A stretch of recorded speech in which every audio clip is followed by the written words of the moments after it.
shifts and whatnot. Well, cheers to you. Thank you. Cheers. So hello everyone. My name is Drew. This is Moving Through Conversation, and today we have the lovely Destiny Taylor, aka the Mama Green, with us today, which is why we're in the greens. Yes. Well, would you like to introduce yourself? Tell us a little bit about you. Yes. My name is Destiny Taylor. And I am a daughter, a sister, a friend. I don't know why when you asked me that, I just felt like if I'm introducing myself to someone for the first time, I want them to know who I actually am. And I am a lover. I am someone who is just constantly... These kids right now? Yeah, these kids. I love it. They're playing and enjoying. Someone who's constantly just looking at the world, observing it, absorbing it, and just deciding how I want to show up and fit within it. So that's who I am.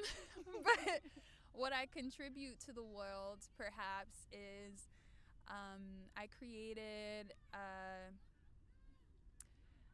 a company called the Mama Green that's still building, and through that, I've been able to become an author and to create affirmation and journal decks that's inspired by the people who inspire me.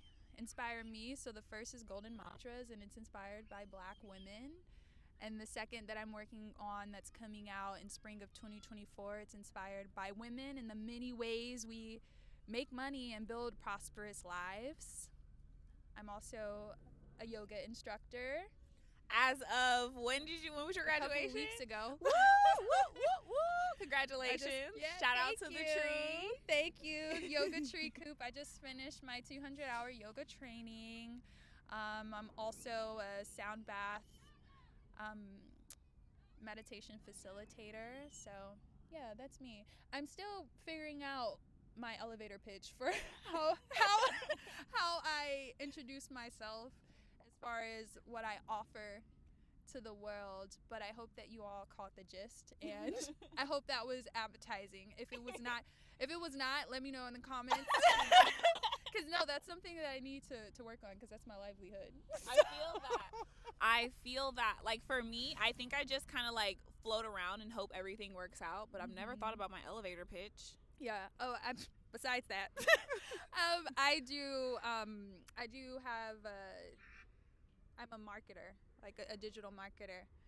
That helps, and I'm I have sure. a corporate 9 to 5, so that's why I'm always thinking about my elevator pitch and how I need to make this ish official. I feel it. Yes. Nice. Please do not reach out to me for digital marketing services. That's She's trying to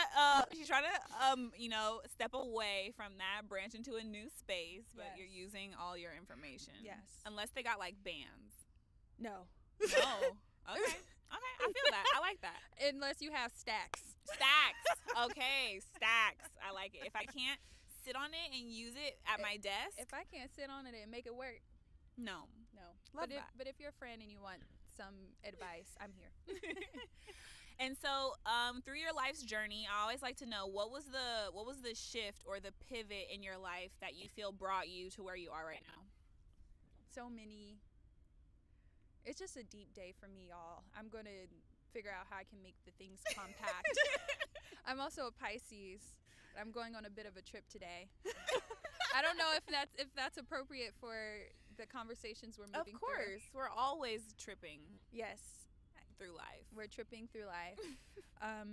So many shifts that brought me here today. The first shift that brought me here today happened when I was 15.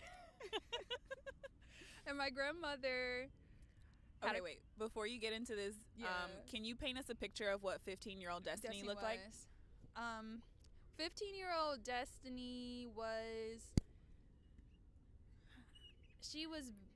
just trying to figure out where she fit in the world. I felt very much like an outcast throughout my life up until that point, and I just really wanted familiarity and community and to fit in and to be accepted. So I was just, as a kid should, as a lot of kids do. That's the type of kid I was. I feel like Drew was the type, like, I don't give a F. Like, this is who I am, and I'm just saying who it was. But at that time, I just really wanted to feel like accepted and held by people. So at that time, I was just someone who was just a product of what was around me, but also what I was really into behind closed doors, which made me an outcast, which was pop culture. Like, I grew up in a very, like, in black community, and I loved pop culture. I loved Inuyasha. I loved The Sims. I loved technology, and I just didn't have any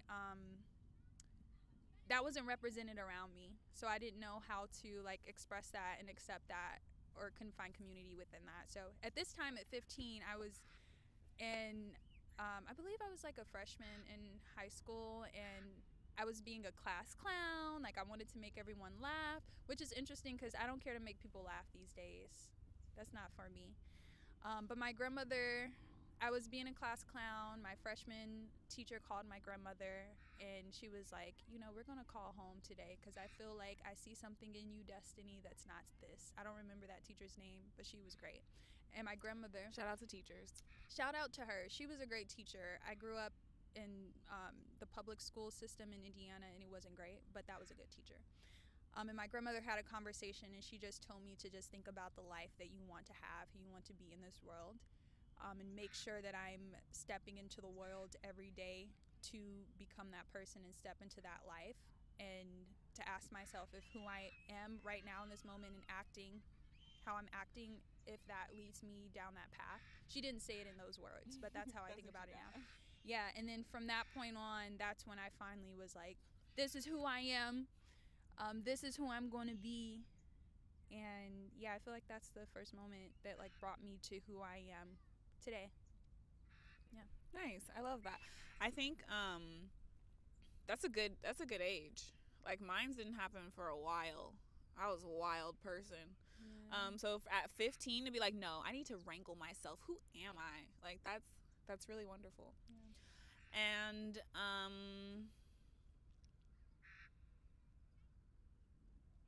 literally had a question while you were talking. You said something that made me think about something else.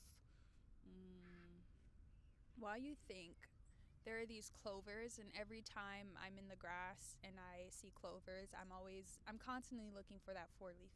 Oh my gosh. One time I was on a hike with a friend, and we were like, oh, like, there's hella clovers over here. Like, that would be so cool if we found a 4-leaf clover. Mm-hmm. And then literally maybe 2 or 3 seconds later, my friend was like, does it look like this? Is this a 4-leaf clover? We walked, it was a 5-leaf clover. Wow. I was like, how did you like, that was so cool. Yeah. But no, I love clovers. Mm-hmm. And this is a lot in this grass right now. Yeah. It's just, I don't know, the idea of the 4-leaf clover is just, I don't know, it's inspiring to be on a constant quest of of this rarity. That's true. That's so true. I always think about, like, how something, like, almost like the chain reaction, the butterfly effect of, like, one thing turning into something else. And it's rare. Mm-hmm. And I think the really cool thing about, like, rare moments is that, like, I was talking to someone and they were like, oh, we were talking about how dating is hard. Mm-hmm. We're like, yeah, well, if it was easy, then we wouldn't, like, our breath wouldn't be taken away, or we wouldn't have moments of, like, awe, or, like, just, like, anytime you meet a cool person, like, you do a cool activity, like, that's rare. Mm-hmm. And I think it's rare because if it happened all the time, we would look past it. We wouldn't appreciate it. Like, the sun sets and rises every day. Mm-hmm. But sometimes you get that one sunrise and you're like, yeah, crying. Like, who is happy it? Is to it be alive. where is it? Antarctica, where it'll be dark and it's rare Alaska. for them. To see the sun rise and fall. That's crazy. think it has something to do about teachers. That part, like I love teachers, and I think like now that you're stepping into being a yoga teacher, like what are some of your intentions in like I guess holding space for people and sharing some of the tools I guess that have brought you here? Yeah. My intention as a yoga teacher at this point is to really just create, offer sequences that are actually accessible to the body and all different types of body types. For me, yes, yoga is very much a spiritual and a mental practice, but for me, it started as just a physical practice. And in order for me to get to that spiritual place, I had to find yoga that was accessible to my body. And I didn't really find that until honestly the past 2 years, because I was going to classes and it was like I was in a hit workout, and it wasn't until I finally got the strength, and I love my journey for me, but it wasn't until I finally got the strength to be able to flow through the practices and be like, oh, think about my breath and all of this, is when it was able to evolve. So I think for me right now, I just want to make sure I have flows that are accessible to all body types, and no matter what level you are on, you can come and you can still get what you need. So for you, if you were to go to one of my classes, I want you to feel like, oh, this was a great flow. I worked my body out. Like I was able to connect with my breath, but still I want a beginner to be able to say the same and not be like, dang, this was scary. I'm not coming back. I be taking some scary yoga classes. I'm not gonna lie. Like I took this Ashtanga yoga class, and they were like, jump into a handstand, and then a chaturanga, and I'm like, yeah. what? I would want to be able to do that and walk you through it. And if somebody was a beginner and that's where you are and that's where you can get in, I can walk you through it, but a beginner can come and they can find their version of it. Yeah. So that's what my intention would be. And also just to make sure that I'm continuing to be within my practice. Because I know when we become teachers and facilitators, it can be difficult to stay within our practice. And I have so many friends who they just haven't been able to go into their practice. So just making sure I'm finding that balance.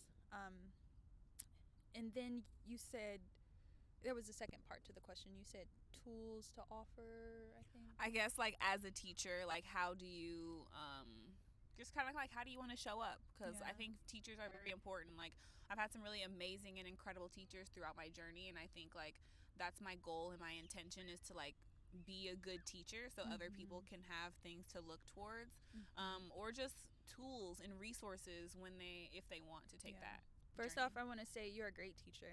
Thanks. I remember your yoga class was the first yoga class I went to in the Bay, and it just set my standard for what yoga in the Bay was. And for me, I was like, oh, this is real yoga. Like I remember you were reminding us of the breath, and we were moving slow, and you gave me I remember to this day, you gave me my first adjustment in downward dog. And I still think about it, like how you were like, bend your knees and pull your pelvis up. I think about that every time I do my downward dog. And now I've gotten to the point where I feel like I ask myself, like I always go and do that adjustment, and then I ask myself, well, can you straighten your legs more now and like keep your pelvis up? So point it up to the sky. So I do want to say you're a great teacher. And for me, showing up, I just want to constantly show up as myself. Oh, that scared me. It's a kid. Oh yeah. I just want to constantly show up as myself and just still remember that I'm a student. So yeah, that's my thing. Yeah. Nature sounds. Kind of scary. Yeah. I don't know if the camera's picking up on it, It's but probably picking it all up. it was like a dad chasing after a kid, and he was like, and then these like birds, and And they're like, caca! Then there's people screaming, there's people running, but like we're outside. yeah. And I think that's another part of yoga. Like life is happening and we can't make everything like perfect and clean cut and like just how we want. Like we came outside today and like this is what's outside. Yeah. And that honestly goes into what I was saying about just showing up as me. I've had a few I'll just me and my sister have an interesting relationship. And sisters and stuff, when you get into it with siblings, they're gonna take jabs at you and stuff. And one of her things that she said over the years is like, you do yoga, you say you so peaceful, and then all this, and now I'm like, yes, I do yoga. Duality, honey. That's so I true. do yoga, and there's the yang in that. Like, you piss me off, if you piss me off, this is how I'm gonna react. I'm gonna do it within my yoga practice. I'm gonna breathe, but I'm gonna make a decision. Trust me, the way I'm speaking to you right now, this energy I gave you was a decision. Made through my breath. No, but that's so true. And like, even what you were talking about with like making yoga accessible, and like, I think when people see a yogi, they think of like a monk on a mountain that doesn't feel or do or react to the world around them. And it's like, no sis, no sweetheart. No. I'm a person in the world. And I found this tool that allows me to get to know myself better and get to understand myself better, and like understand that I will cuss you out if I feel like I need to. Absolutely. We just real niggas doing yoga. Basically. No, for real. I was like, I do yoga so I don't spaz out on people, but that don't mean that I don't choose you don't, to spaz every now and then if I feel like I need to. Yeah. Like you said, it was a choice. It was a choice, and sometimes the choice may not have been the best choice in the grand scheme of things, but that's when I go back to my yoga practice afterwards, and I breathe and I realize, and I may come back and say sorry, like, sorry to you. Sorry that I responded this way, but yeah.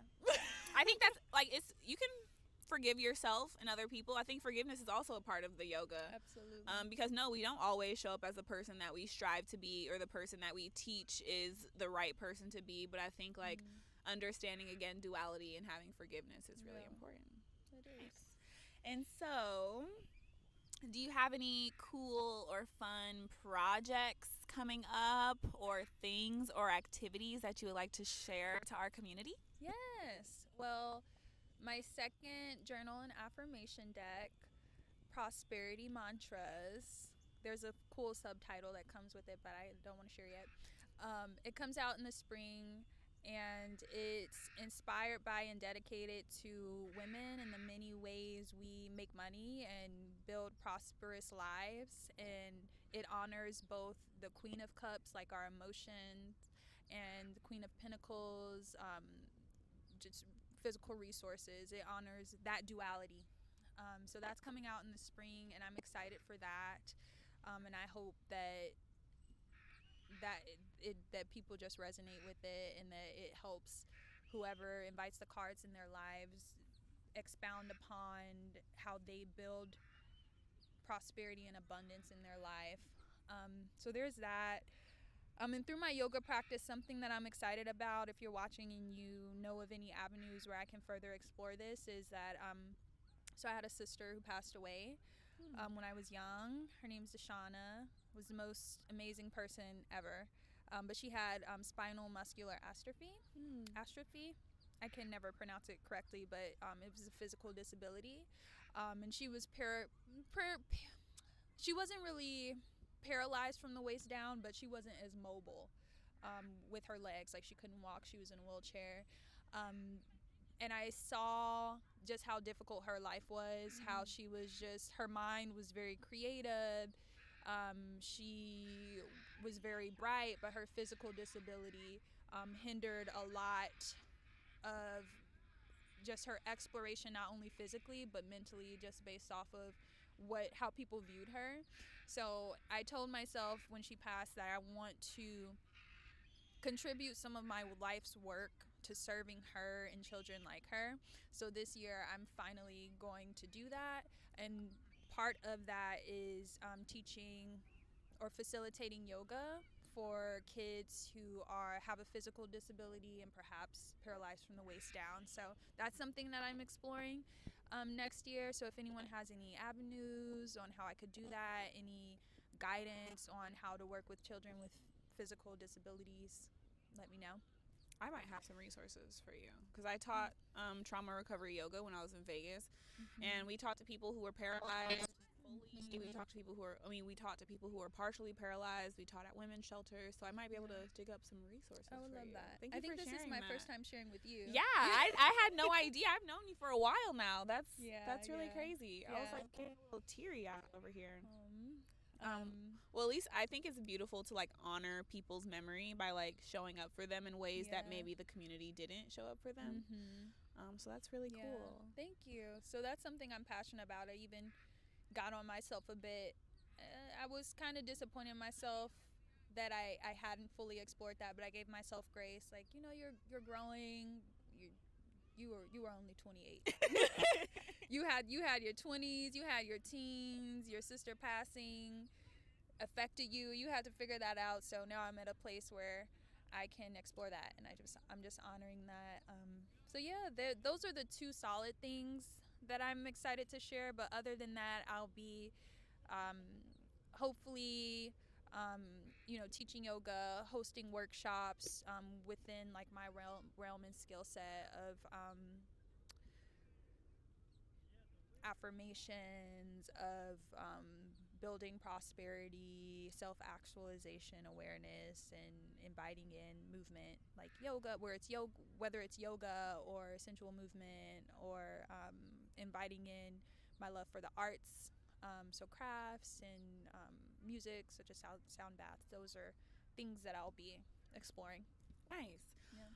Something that not a lot of people, because you talked about it when you were saying your cards a little bit, you're a really amazing, intuitive, and talented card reader. Thank you. Only a few people know that.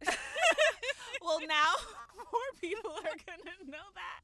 Yeah. And of course, you do it at your own discretion. But I think it's really cool that you're making it's a tarot deck, right?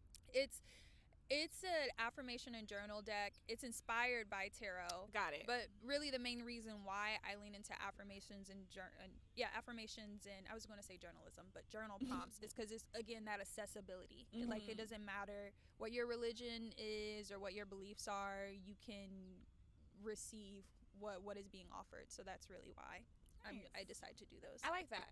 I think it is important to make things accessible also because sometimes people see tarot or even yoga or meditation. Like, my friend's mom asked me, she'd be like, someone told me that doing yoga is people are worshiping Satan. Yeah, there's a lot of people. And I was like, well, if people are doing yoga and worshiping Satan, then that's probably what's I happening. went to my sister's lash appointment once, and she was telling her lash tech about my cards, and the woman asked, she was like, oh, like, do you do tarot? Just like, oh, yes, it was inspired by a tarot deck. And then she said, do people ever say you're a witch? It's like, wow, absolutely. Actually, no. You're like, I sometimes say I'm a witch. Yeah, but that's so funny. Well, I guess we should wrap here. Thank you, Destiny, for your time, for your energy, for your presence. And any last comments, phrases, quotes, mantras you want to share with the people before we head out? Yeah. Live, laugh, love. No, but really, I just want to encourage everyone, and I'm encouraging myself to just live life just as much as possible and enjoy every moment and not be focused on just constantly chasing goals and becoming your best self. I was just talking to a friend today, and I was telling her, I'm done putting so much energy into the things that I'm not good at. I think I told you this too. Yeah. Like, I'm going to be aware, and I've improved on a lot of things, but at this point I am not focused. I have balance with those things that I'm not good at. I brought them up to the things that I'm great at, but I'm putting more energy in what comes naturally to me and what I'm naturally good at. So yeah, don't be focused on so much about what you're not good at and being down on yourself, and just think about lean into your greatness. I love that. But just don't be out here being a horrible human being. So if your downfalls are actually causing harm to your community and the people you love, then think about it. But if you're not doing that, just focus on your greatness. Well, thank you so much for your time. Thank you. We're not gonna Well, thank you guys for joining us for another episode of Moving Through Conversation. This is Destiny Taylor, aka the Mama Green. This is Drew Muse, aka Body Bend Yoga, aka Moving Through Conversations Facilitator. Go to Barnes & Noble, Amazon, Target, Walmart. For the Golden Mantra deck. Yes. It's available. Buy it because we are Black women trying to be prosperous in this world. And thank you again for joining us. Thank you. Peace. And cut. Wait, we can do it at the same time? No, it should be whenever. Oh. That was fun. Yay! You are great.